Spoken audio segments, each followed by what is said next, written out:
Assalamualaikum. Bagaimana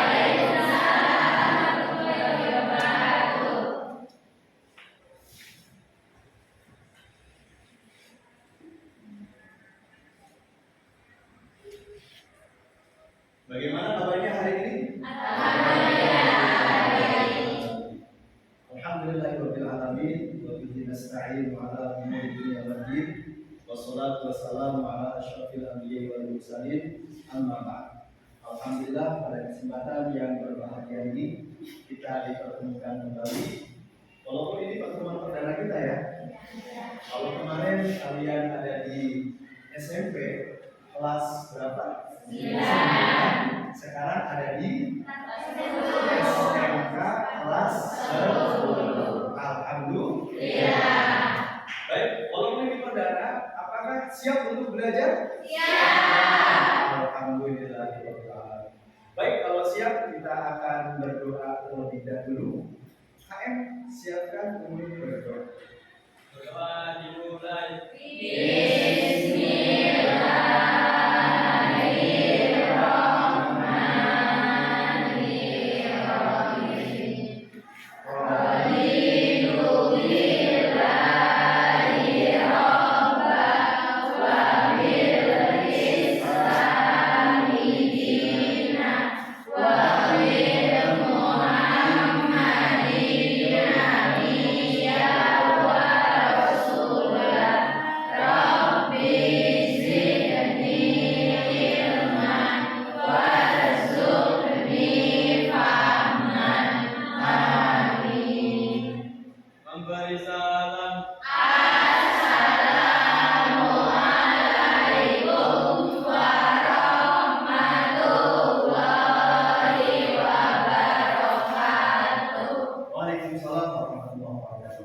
Mudah-mudahan dengan doa yang kita panjatkan bersama dijawab oleh Allah Subhanahu wa taala, sehingga pada kesempatan yang berbahagia ini kita bisa belajar dengan serius, dengan fokus, dan bisa mendapatkan ilmu yang bermanfaat.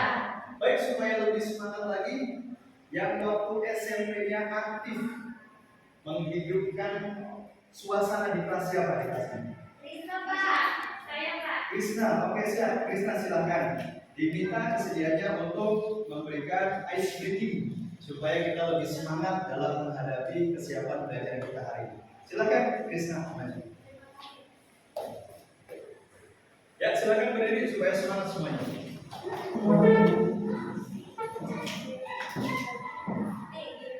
Baik, kita akan ice breakingnya adalah dengan tepuk semangat. Akan dipandu oleh Krisna. Silakan Krisna Dewi. Baik teman-teman, ikuti panduan dari saya. 1, 2, 3.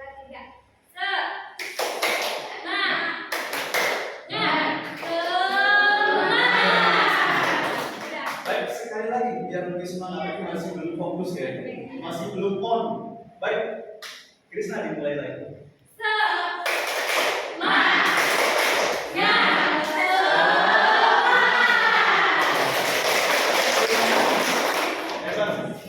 Terima kasih kepada Krisna Dewi yang sudah memandu SPB ini, dan atmosfernya sudah mulai naik. Sudah kita siap untuk belajar dengan semangat sesuai dengan tadi SPB yang sudah dilakukan.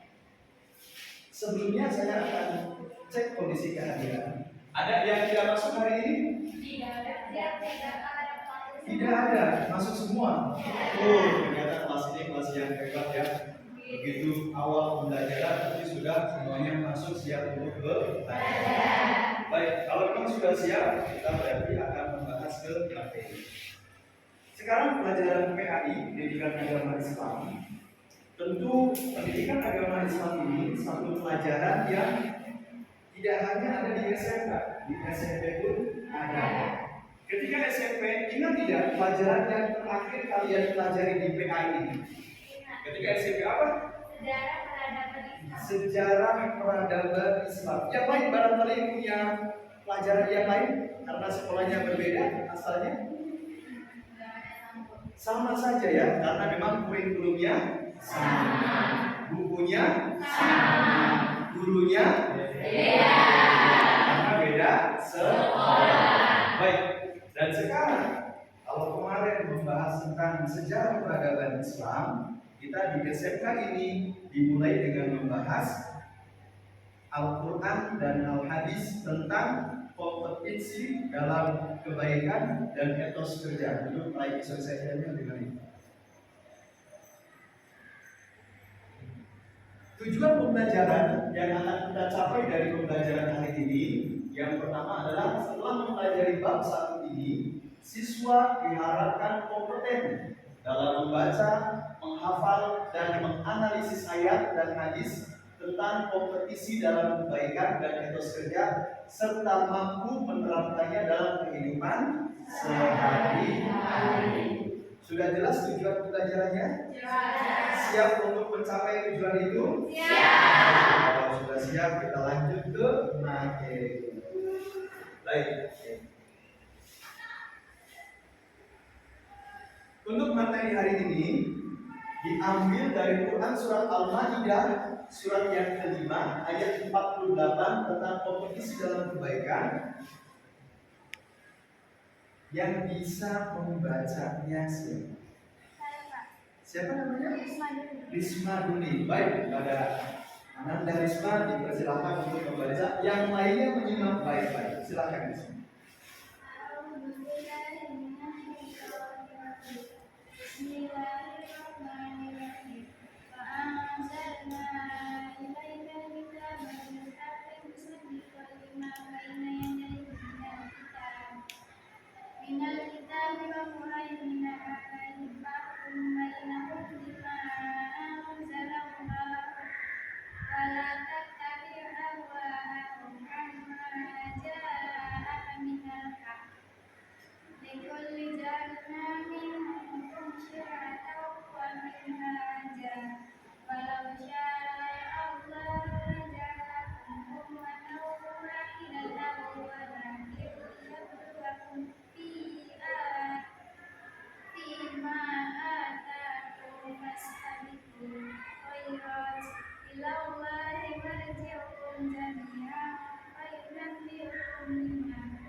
Alhamdulillah. Terima kasih kepada Risma yang sudah membacakannya dengan luar biasa dengan baik, dan saya yakin yang lain juga bisa mengikutinya. Baik, kalau kita tadi membaca ayat, maka dalam ayat ini tentu ada hukum bacaan tajwid, ya.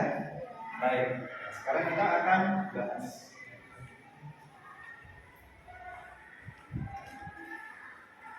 Yang pertama ada lafaz wa anzalna ilaika. Ada yang tahu hukum bacaan apa? Ya, Risma. Mad jaiz munfasil. Kenapa? Karena mad tabi'i bertemu dengan alif dalam beda kalimat. Baik, kita pastikan jawabannya benar atau tidak. Kita cek. Yang lain mungkin punya pendapat yang lain hukum bacaannya. Sama ya. Baik, kita lihat. Ya, ternyata benar. Hukum bacaannya mad jaiz munfasil. Kenapa? Karena ada mad tabi'i atau mad asli bertemu dengan hamzah pada kalimat atau lafaz yang berbeda. Yang kedua, mushaddiqan 5 bacaan apa? Yang lain. Saya Pak. Idgham bila gunnah. Kenapa? Karena fathatain bertemu dengan lam. Karena fathatain bertemu dengan lam. Yang lain punya pendapat lain barangkali? Sama juga. Baik, kalau sama kita lihat apakah benar atau tidak jawabannya.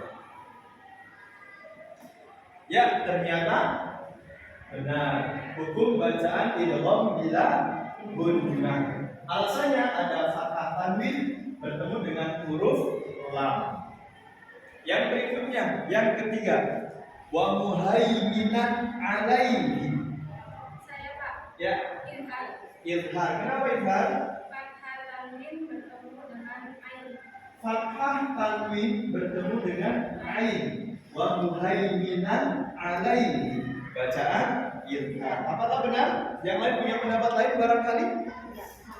Sama. Baik, kalau sama kita lihat.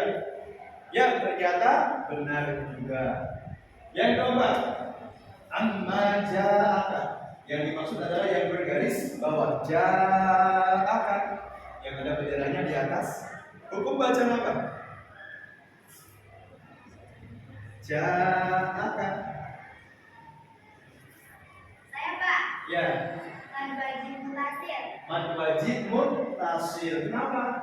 Karena mad tabi'i bertemu dengan hamzah dalam satu kalimat. Karena mad tabi'i atau mad asli bertemu dengan hamzah dalam satu kalimat. Benar tidak? Kita lihat jawabannya. Ya, ternyata benar juga. Mad wajib mutasir, mad tabi'i bertemu hamzah pada lafaz yang sama. Kalau yang berbeda disebut mad jaiz munfasil, tapi kalau yang satu kalimat maka disebut dengan mad wajib muttasil. Yang terakhir, ja'alna, na-nya bacaan apa? Saya Pak. Ya, Mad tabi'i. mad tabi'i. Kenapa mad tabi'i? Karena ada fathah diikuti alif. Ada fathah diikuti alif. Benar tidak? Kita lihat jawabannya. Ya, ternyata benar. Mad tabi'i ada fathah diikuti dengan alif. Terima kasih kepada anak-anakku yang ternyata walaupun ini pertemuan perdana, tapi untuk mengidentifikasi hukum bacaan tajwid bisa dikuasai. Tepuk tangan untuk kita. Dan saya yakin juga yang lain sama bisa memahami itu, bisa menguasai ilmunya. Lanjut.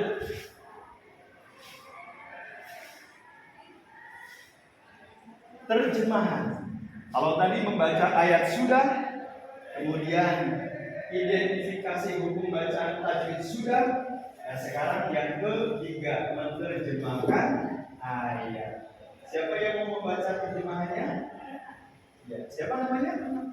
Novel. Silahkan. Dan kami telah menurunkan kitab Al-Quran kepadamu Muhammad dengan membawa kebenaran, yang membenarkan kitab-kitab yang diturunkan sebelumnya dan menjaganya. Maka putuskanlah perkara mereka menurut apa yang diturunkan Allah, dan janganlah engkau mengikuti keinginan mereka dengan meninggalkan kebenaran yang telah datang kepadamu. Untuk setiap umat di antara kamu, kami memberikan aturan dan jalan yang terang. Kalau Allah menghendaki, niscaya kamu dijadikannya satu umat saja. Tetapi Allah hendaki menguji kamu terhadap karunia yang telah diberikannya kepadamu. Maka berlomba-lombalah berbuat kebajikan. Hanya kepada Allah kamu semua kembali, lalu diberitahukannya kepadamu terhadap apa yang dahulu kamu perselisihkan. Surat Al-Maidah ayat 48. Terima kasih kepada Novel yang sudah membacakan. Dan yang lain juga tinggal menyimak kemudian dipahami. Berikutnya yaitu tentang asbabun nuzul. Apa sih asbabun nuzul itu? Asbabun nuzul itu apa? Sebab-sebab turunnya ayat Al-Quran. Dalam hal ini disebutkan di sana tidak ada sebab khusus yang melatar belakangi turunnya Quran surat Al-Maidah ayat 48. Surat Al-Maidah termasuk golongan surat Madaniyah, yakni surat yang turun setelah hijrahnya Nabi. Menurut riwayat Imam Ahmad, surat ini turun saat Nabi sedang menunggang unta. Bagian paha unta tersebut hampir saja patah karena sangat beratnya wahyu yang diterima oleh Nabi Muhammad Sallallahu Alaihi Wasallam. Kenapa berat? Karena memang isi dari ayat ini adalah tadi tema kita yang kita bahas, yaitu untuk berlomba-lomba dalam kebaikan. Baik, selanjutnya.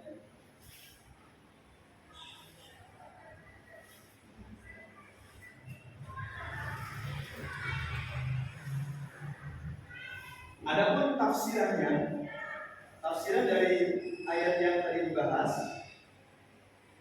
menelaah tafsir.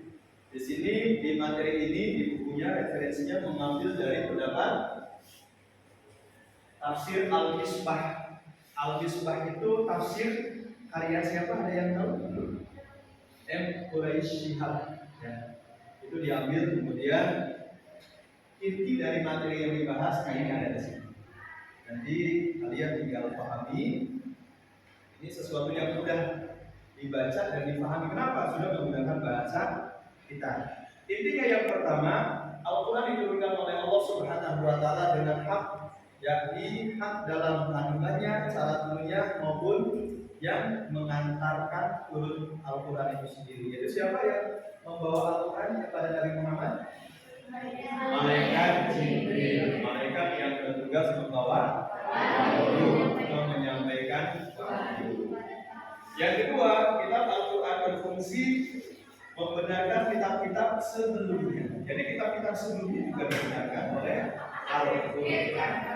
Yang ketiganya, kitab suci Al-Quran juga menjadi pengawas, pemelihara, penjaga kitab-kitab terdahulu. Kemudian yang keempat, Allah memerintahkan agar menjadikan Al-Quran sebagai pedoman hidup untuk manusia. Tidak hanya orang yang beragama Islam, semua juga bisa menjadikan Al-Quran sebagai pedoman. Cuma akan sangat rugi ketika orang non-Muslim memperdomani Al-Quran, tetapi tidak menjadikan Al-Quran sebagai rukun iman yang keempat. Nah, ini dan seterusnya. Dari materi yang tadi, siapa yang bisa mencoba menerapkan perilaku kompetisi dalam kebaikan untuk meraih kesuksesan? Siapa tadi? Krisna Dewi. Silakan. Bagaimana? Menerapkan perilaku kompetisi dalam kebaikan untuk meraih kesuksesan ada 6. Ya, satu. Satunya mengawali dengan bersalah. Ya, terus. Seperti Bismillahirrahmanirrahim. Ya. 2. Melakukan dengan penuh semangat. Ya. 3. Menjaga konsentrasi. Ya. 4. Mempelajari ilmu yang terkait. Ya. 5. Membiasakan bekerja sama. Dan terakhir mengamati, meniru, dan memodifikasi. Tepuk tangan untuk yang sudah bisa mencoba membahas materi yang tadi diringkas, kemudian untuk menjadikan bagaimana sikapnya ketika dituangkan dalam kehidupan sehari-hari. Nah, yang terakhir, dari kompetisi dalam kebaikan ini tentu akan ada manfaatnya. Siapa yang bisa menyebutkan manfaat yang diperoleh dari perilaku berkompetisi dalam kebaikan? Siapa? Saya, Pak. Ya, silakan. Manfaat yang diperoleh oleh kita sebagai manusia yang berperilaku dalam kompetisi kebaikan itu yang pertama memperoleh ridho dari Allah Subhanahu wa Ta'ala. Ya. Yang kedua menjadi manusia yang bermanfaat. Ya. Dan yang ketiga mempercepat penyelesaian pekerjaan. Ya. Yang keempat kemasukan di dunia tadi. Ya. Yang kelima menjadi pribadi yang disiplin dan bertanggung jawab. Oke, terima kasih. Materinya bisa diserap, bisa dipahami. Nah, sekarang berhubung semuanya sudah dibahas, yang terakhir tugasnya yaitu kalian membuat seni tulis atau kaligrafi. Saya sudah siapkan kertasnya. Nanti silakan, ini kelompoknya sudah jelas ya, ada 3 kelompok. Nanti tinggal kalian tulis di masing-masing. Walaupun tadi ayatnya panjang, tapi yang kita tulis hanya bagian inti daripada ayat sesuai dengan judulnya, yaitu Fastabiqul khairat. Nah, ini ayat yang bagian ini, Fastabiqul khairat. Kalian buat kaligrafi.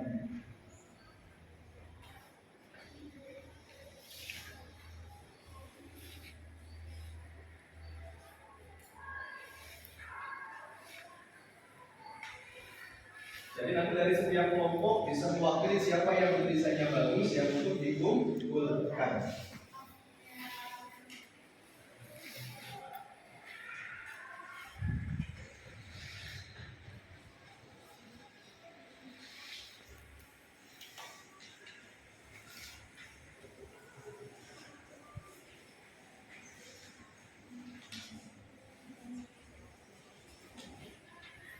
Siapkan pensilnya atau pulpennya dan spidolnya.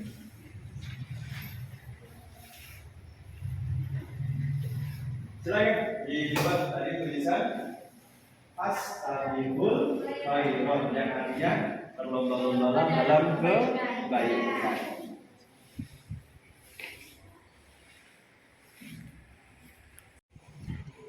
Namanya kaligrafi apa ini? Ini kalau tidak salah namanya kufi. Jenisnya jenis kaligrafi kufi. Yang lain bisa meniru dari kelompok ini, kelompok 2 atau kelompok tengah. Perwakilannya ada yang sudah bagus. Sebelah sini. Sebelah sini yang sudah lagi. Fastabiqul khairat. Maka berlomba-lombalah dalam kebaikan. Bagus juga ya. Ini menggunakan kaligrafi rik'ah. Jenisnya jenis rik'ah. Yang ini satu lagi nya. Wih, keren lagi. Fastabiqul khairat. Maka berlomba-lombalah dalam kebaikan. Ini jenisnya jenis diwani jari atau diwaninya saja. Kalau jari itu biasanya variasinya lebih susah. Baik, oke. Terima kasih atas tugasnya hari ini. Nanti dikumpulkan dan akan saya nilai sebagai bahan penilaian untuk ke depan nanti. Dan yang lain yang belum bisa tetap terus belajar, terus semangat, karena seni kaligrafi bisa dipelajari oleh siapapun di kelas ini, tidak terkecuali. Sekalipun yang belum terbiasa menulis bagus, tapi nanti dalam praktek latihan akan bisa dilakukan. Oh, ini ada satu lagi nih, kelompok tengah. Oh, bagus juga ini. Keren, ya. Nah, seperti ini. Nanti bisa juga ini seni kaligrafi yang lain. Masih berbau kufi, tapi variasinya lebih unik yang ini. Ya. Kelihatan yang lain? Nah, bisa diambil pelajarannya. Baik, terima kasih semuanya. Alhamdulillah pelajaran pada hari ini sudah selesai.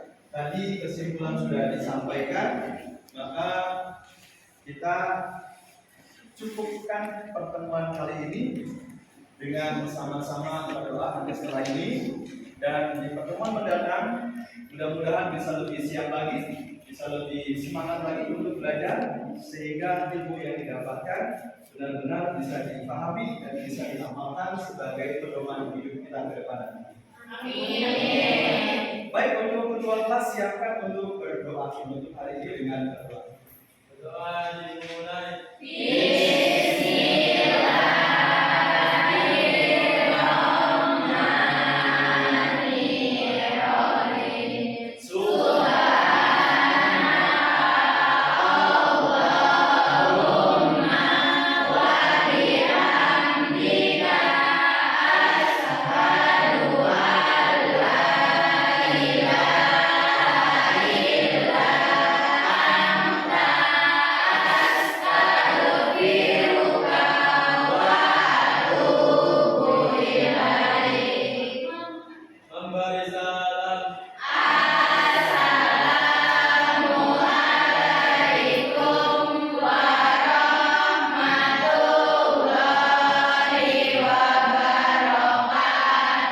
Waalaikumsalam warahmatullahi